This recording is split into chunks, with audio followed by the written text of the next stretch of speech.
Hello, you are listening to Just Films and That. This is the podcast where we talk about films we think deserve a little bit more love. Whether they're underrated or underseen, we're going to tackle them one film at a time. It's me again this week, tackling another listener suggestion. A little bit of a change. Normally we do week on, week off, me and then me and Jamie. But with Halloween coming up, we wanted to do a listener suggestion in the run-up. Whilst I've got your attention, before I get stuck in, if you could head on over to whatever you're listening to this on, or YouTube if you're watching us, and give us a 5-star rating and review. It would be really, really appreciated, guys. It helps other people hear us and see us. It spreads the word and helps more people hear us. It really is the only way you can support the podcast whilst it remains free. Obviously, unless you want to support us using coffee, which we don't expect you to do. But any contribution that you can give will be massively appreciated. But if you're thinking, what can I do that's free? Rating and review, or tell a couple of your friends. That would be really appreciated. If you want to suggest a film, as I said, we're doing a listener suggestion this week. So if you do want to suggest a film for us to cover, then drop us an email to filmsandthatpod@gmail.com. Tell us your suggestion, a little bit about yourself and the film you've chosen and why you think it is underrated, underseen, or both. That is just what listener James did. He's done it with a voice note, which you can do if you'd like. He suggested we take a look at Pearl from 2022. If you haven't seen it, James does touch on it in his note, but essentially it is a prequel to another film called X, where Pearl, also played by Maya Goth in that film and in this film, is an elderly lady in X. In this film, we find Pearl as a young woman with big dreams of stardom, and the only problem is she's stuck on a rural farm in America during the 1918 Spanish flu epidemic, and she basically slowly starts to descend into madness. I won't go into it anymore, so spoiler warnings if you don't want to know anything more about it from here on in. But here is what James had to say. My name's James, and I'm from Wickford in Deep East Essex. And the film I've picked as an underrated gem is the film Pearl from 2022, starring Mia Goth. It was my 12-year-old son that recommended it to me, which is slightly worrying from a parental point of view. But I went in completely blind, not knowing anything about it, and it absolutely blew me away. I really love how it pulls from so many classics. It blends the Technicolor palette of The Wizard of Oz with themes from The Shining and Psycho. It's a very difficult film to describe, but I just love how it slowly builds from the land of the Waltons into something sort of pre-dark, and it's amazing to watch Mia Goth's character unravel and kind of descend into madness. I always feel that horror is one of the hardest genres to get right. There's so much bad horror out there, but it's one of my favourite genres when it is done right, and I think Pearl does a great job. It's sort of oddly beautiful even in a way. Anyway, I hope you check it out and enjoy it as much as I did. So yes, thank you, James, for the voice notes. Let's have a look at what we think. So as I said, James hasn't said whether he thinks it's underrated or underseen, so I'm going to assume he just is going to go for both, and we'll have a look at both. As I said, spoiler warnings if you've not seen it, but I will try and keep it spoiler-free as possible. Let's get stuck in then. So just to remind you of the structure, we talk about what we like first, then we move on to the dislikes, then we cover the critical reception and try and figure out if it is or isn't underrated, underseen, or both. I hadn't seen this one before. I had heard of it and I had seen clips of it. It's a little bit of a TikTok, Instagram algorithm film, mainly because if you've not seen it, David Corenswet, who is the newest Superman, is in it. So clips of him in this have sort of done the rounds, and thanks to the horrors of social media algorithms, I have seen little bits of it, and little bits that did spoil it for me, but didn't spoil it in terms of my enjoyment. It just spoiled the plot for me. Although he doesn't fly around or punch Lex Luthor or anything, so perhaps that's a dislike. Starting with the likes then. Overall, James, I really like this. I had a really great time. I thought it looked, sounded, and felt pretty amazing.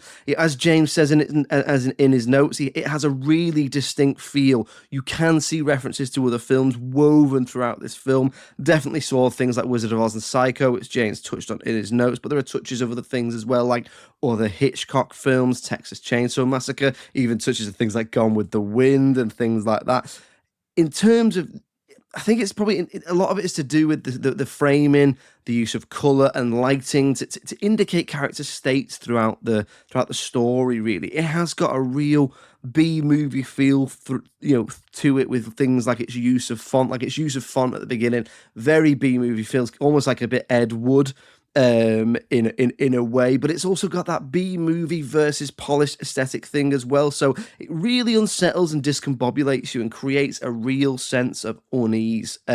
Music's wonderful as well, really helps make the whole thing feel like a melodrama bubbling towards mania in that final third. And I think the real success of the look and sound and feel of the film is it feels supernatural, but it isn't. And I think that's one of the real successes of the film, and that's why it feels like so uneasy. You know, you are almost expecting it to be ghostly or supernatural in some way.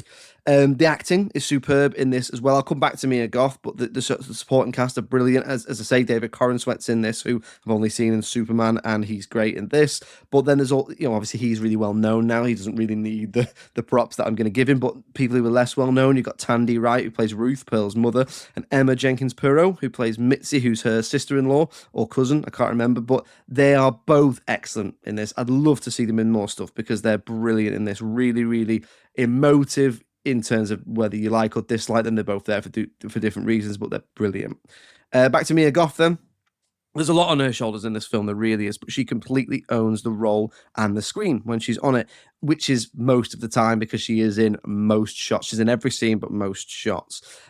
She really nails that slow descent into mania from Pearl as we see her go from frustrated to a bit spoilt to fully fledged horror villain almost. Like if you told people this was a Norman Bates prequel, they might believe you in terms of the way that she acts, but all the while she retains a sense of humanity, and you sort of want to see her succeed to a point, even though you know that she's wrong, even at there's parts where she's already done some pretty heinous acts, but you still think, yeah, well, if she if she went and became a famous actor now, I wouldn't begrudge it, sort of thing. And her performance and the direction, they carry a lot of this film, and it injects sections almost with a dark comedy of the absurd. And I hadn't seen her in anything before, but that dark comedy of the absurd just leans back into that thing I was saying about it feeling almost supernatural.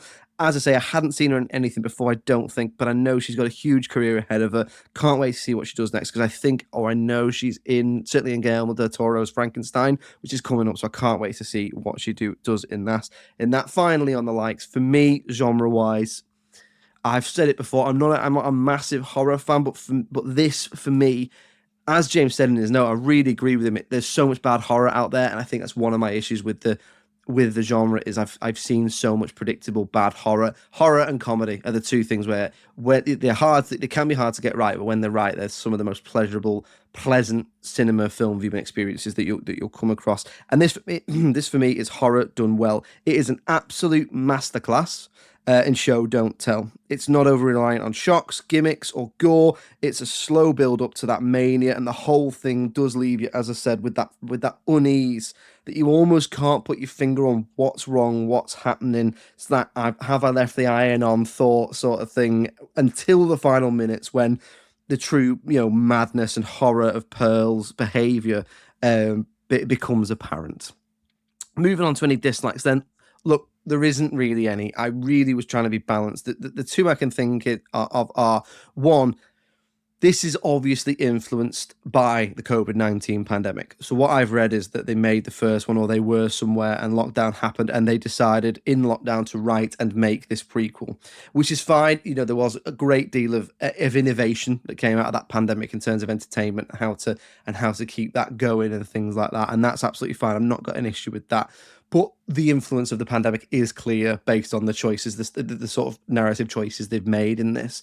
And I find that a little jarring. It does hit a little bit weird. Like in preparation for this isn't about Pearl, but preparation for the new Knives Out coming out, I rewatched the first one, and then I started watching the second one, which when it came out I enjoyed, but it's really, really laden with COVID references and masks and things like that, and it just felt a bit uneasy. It's almost like this sort of, like the fatigue is still there of, I've just been through all this, I don't want to see it referenced again. I still want that escapism element. I think it's something, look, it will just get better it will just get better with time, but it just was really apparent to me in this, and I just wanted to raise that. And then the only other thing is there is the odd bit where Pearl is a little bit too hysterical and a little bit too over the top and melodramatic. Again, I'm nitpicking a little bit, but a little of it goes a long way, and I do understand that they're going for that almost spoilt meets desperation.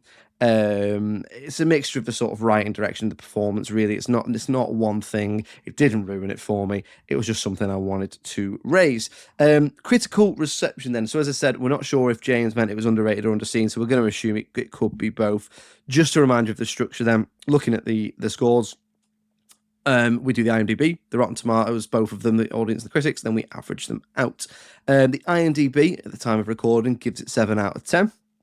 The Rotten Tomatoes audience give it 83%, and the Rotten Tomatoes critics even give it a whopping 93%. So if you average that out, it's about 82% or 8.2 out of 10, just over 8 out of 10 if you want to simplify it.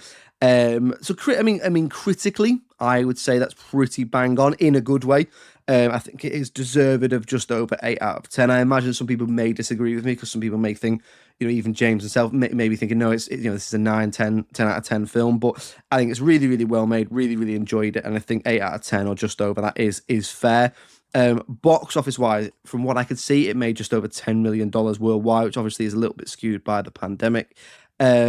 Look, I think that is underseen. I think more people should see this. I think, as I said before, it's a masterclass in horror. It's really, really well made. It's well acted. Mia Goth is already one, but is going to be an absolute superstar. Really enjoyed it, and I'm really glad you suggested it, James. So thank you for bringing that to me. So I'm going to go with appropriately rated in a good way, and then underseen as well. So yeah, we'll be back next week with our Halloween special. In the meantime, as I said at the start, if you want to get in touch with us, filmsandthatpod@gmail.com. Feel free to suggest a film. We'd love you to do a review and rating as well. If you want to click the link tree in the show notes, you can click that and leave a review wherever you listen. And then we're on social media as well. So yeah, Facebook, Twitter, TikTok, Instagram, YouTube. We're on all of them. Give us a follow. We're always putting content out there. Feel free to DM us with a film, and we do our best to keep a list of them. We're on Letterboxd as well. So if you want to follow us on Letterboxd, we always try and log the films that we do on the podcast, but films that we do outside as well. Give us a follow on that, and we'll try and follow you back. And thank you very much for listening. Thanks to James for suggesting the film. Really enjoyed that one. And we'll see you next week. Goodbye from me. Cheerio.